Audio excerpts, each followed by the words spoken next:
இந்த திமுக ஆட்சியில திரு ஸ்டாலின் தலைமையில் இருக்கின்ற திராவிட முன்னேற்ற கழக அரசு தான் அந்த முறைகேடு நடைபெற்றதாக அறிவிக்கப்பட்டு அதிகாரிகள் கைது செய்யப்பட்டு சிறையில் இருக்கின்றார்கள்.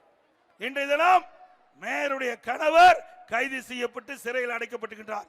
பல கட்சி சேர்ந்த திமுக கட்சி சேர்ந்த மண்டல குழு தலைவர் ராஜினாமா பண்ணியிருக்கிறாங்க. நாம சொன்னது உண்மைதானே? இதுவரைக்கும் நான் எல்லா கூட்டத்திலையும் சொல்லி வந்தேன். திமுக ஆட்சியில் ஊழல் நடைபெற்றுக் கொண்டிருக்கின்றது.